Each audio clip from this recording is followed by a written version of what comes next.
बांग्लादेश से ही रिपोर्ट निकलकर सामने आई है कि जब बांग्लादेश में स्टूडेंट प्रोटेस्ट हुआ था जिसमें शेख हसीना की सरकार गई थी, उस समय करीबन $400 मिलियन का लॉस हुआ था बांग्लादेश की टेक्सटाइल इंडस्ट्री को, जो कि बांग्लादेश की अर्थव्यवस्था का इंजन मानी जाती है। लेकिन आज इन्हें ऐसी खबर मिली है मानो सर मुंडाते ही इनके सर पर ओले पड़ने शुरू हो गए हों। जी हां, जैसा कि आप देख सकते हैं, बांग्लादेश की टेक्सटाइल इंडस्ट्री को मिलने वाला करीबन $2 बिलियन का जो ऑर्डर था वो शिफ्ट हो चुका है बांग्लादेश से भारत में।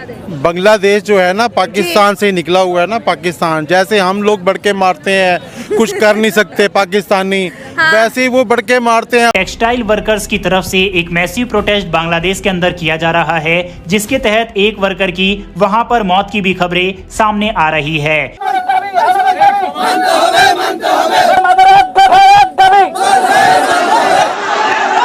यानी कि बांग्लादेश में पॉलिटिकल क्राइसिस के बाद अब इकोनॉमिक और इंडस्ट्रियलिस्ट क्राइसिस भी देखने को मिल रहा है, और इसी इंडस्ट्री में काम करने वाले वर्कर्स की तरफ से ये भारी प्रोटेस्ट बांग्लादेश के अंदर चल रहा है। बांग्लादेश की इस वक्त जितनी भी इकोनॉमी है और जितनी भी उनकी आप समझ लें स्टेबिलिटी है, वो सब की सब डिपेंड करती है इंडिया पर। वो सोच ढूंढने चाहिए जिससे ये इंडिया से माफी मांग के ये सब रफा दफा कर लें। अभी भी मौका है, अभी भी कुछ नहीं हुआ, नहीं तो फिर ऐसे होगा इंडिया का कुछ नहीं जाना, बांग्लादेश का कुछ रहना। दोस्तों, भारत का जो त्योहार है उससे हमारे पड़ोसी देशों ने बहुत पैसा कमाया है। आप जानते हैं चीन कितना पैसा कमाता था। जब मोदी जी आए, उन्होंने आपको मालूम है आत्मनिर्भर भारत बनाया।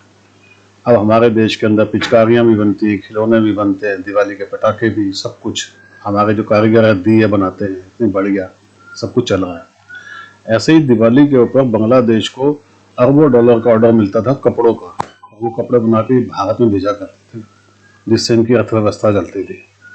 आज ये मिट्टी में मिल गए दोस्तों, इन्होंने भारत से पंगा लिया है, और अब ये फूल जलेंगे कि इनके साथ हुआ क्या।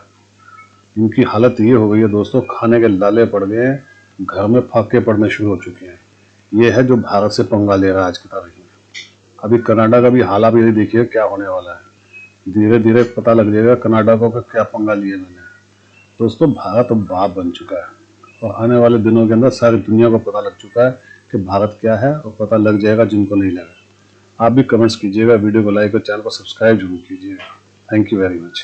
बांग्लादेश जो है ना पाकिस्तान से निकला हुआ है ना, पाकिस्तान जैसे हम लोग बड़के मारते हैं, कुछ कर नहीं सकते पाकिस्तानी, वैसे ही वो बड़के मारते हैं, वहाँ अपना गुस्सा निकालते हैं। भाई, जब बांग्लादेश को हमने जुदा किया, हमने बांग्लादेश के साथ ज्यादतियां किया, वो अलहदा हो गए, फिर इंडिया ने उनको संभाला, भारत ने उनको संभाला, उनकी अभी भी ट्रेड सारी वही कर रहे हैं, सब कुछ वो इंडिया से ले रहे हैं। तो बस सुखी बदमाशियां दिखा रहे हैं कि भाई बदमाशियां दिखा रहे हैं, उससे दिखाने से कुछ भी नहीं होगा। इंडिया एक मेजबान मुल्क है, ठीक है, बड़ा मुल्क है। हम सब पे मुंह के ऊपर तमाचा है, जितने भी इस्लामी कंट्री हैं, कि एक मुसलमान लीडर ने एक मतलब है कि हिंदू स्टेट में जाके पना ली है। किसी मुस्लिम कंट्री शेख हसीना नहीं गई। सऊदी अरब चली जाती, पाकिस्तान आ जाती, ठीक है, अफगानिस्तान चली जाती, किसी से इस्लामी मुल्क से तो कहती ना कि मुझे पनाह दें, उसके और करीब। मगर उसको पता था कि मेरा सारी उम्र मेरे सर पे हाथ उसी ने रखा है ना, इंडिया ने रखा है। बांग्लादेश को स्टैंड उन्होंने नहीं किया है, तो जाहिर सी बात है उसको पता था कि ये हमें धोखा नहीं देगा, तो वो चलेगी। जिस तरह वो डिमांड कर रहे हैं, मतलब बांग्लादेश के लोग शोर कर रहे हैं कि जी इसको दे दो, हम इस पे केस करेंगे, हम ये करेंगे, तो इंडिया कभी भी उसको नहीं देगा। तो इंडिया प्रेशर में भी नहीं आएगा। इंडिया क्या पिद्दी का शोर हुआ। इंडिया किस लिए प्रेशर में आएगा? ना कोई उनके इतनी बड़ी फोर्स है, भूखे नंगे तो वैसे हैं, ठीक है, डिफॉल्ट वो हैं। जंग तो वो करते हैं जिसके साथ देखे, मैं अगर यहाँ बदमाशी करता हूँ ना, मेरे साथ 10-20 लोग हों तब मैं बदमाशी करूंगा ना। अकेला मैं बदमाशी करूंगा, यही उल्टा सारे मुझे मारेंगे। और सुखी पन्ने कहाँ है, सुखी बदमाशियां कर रहे हैं, ना जेब में पैसा है ना टका है, तो ये वो सुखी बदमाशियां कर रहे हैं। सुखी बदमाशियों से कुछ भी नहीं होगा।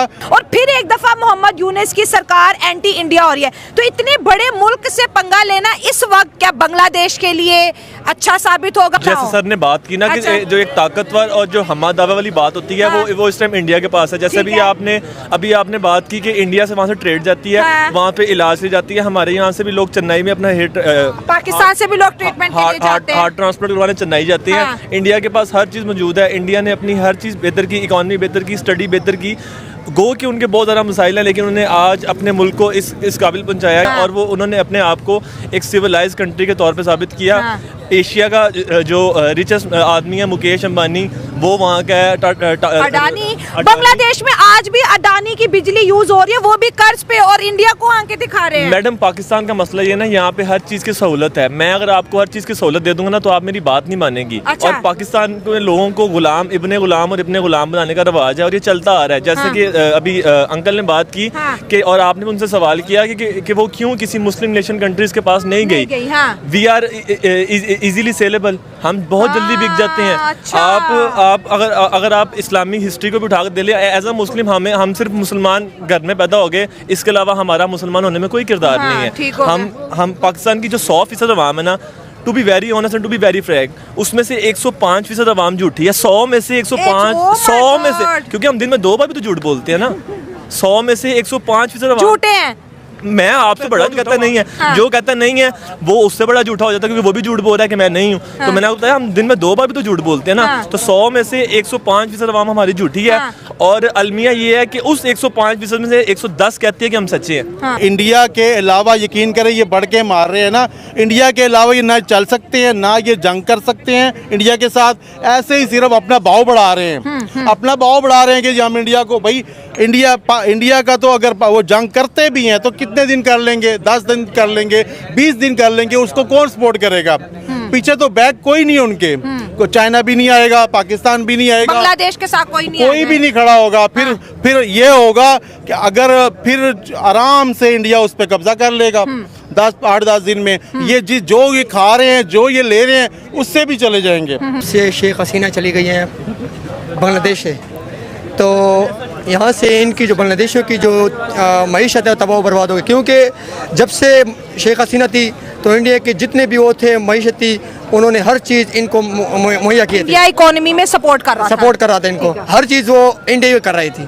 लेकिन अब इंडिया ने 16 इम्पोर्टेंट चीज़ों पर बैन लगा दिया है, जिसमें चावल और प्याज भी शामिल है। क्या लगता है इंडिया के बगैर बांग्लादेश सरवाइव कर सकेगा?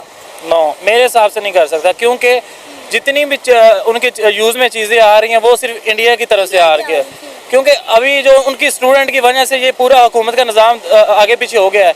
इनको स्टूडेंट को चाहिए किसी तरीके से भी सब कुछ दोबारा वापस वैसे कर लें जैसे पहले बैलेंस में चल रहा था। क्योंकि इंडिया से पंगा लेंगे, इनको बाकी आगे कोई सोर्स नहीं है, ये कहाँ जाएंगे? क्योंकि इंडिया के अलावा कोई हेल्प करने वाला भी नहीं है। और ज़मीनी रास्ता भी इंडिया को जो लग रहा है, बांग्लादेश को लग रहा है, वो इंडिया ही गया है। मेरे हिसाब से इनको दोबारा वो कोई ना कोई सोर्स लगा के इनको सुलह कर लेनी चाहिए। क्योंकि अगर ये अपना जहाँ से इनके खाने पीने का निज़ाम, जहाँ इनकी ट्रांसपोर्ट का निज़ाम, डीजल, जितने भी सोर्स हैं ना इंडिया के, अगर वो ये ख़त्म कर देंगे, ये जाएंगे कहाँ? सर, इन्हें सोचना चाहिए था ना, इंडिया से पंगा लेने से पहले सोचना चाहिए था कि हम किस मुल्क के साथ पंगा ले रहे हैं।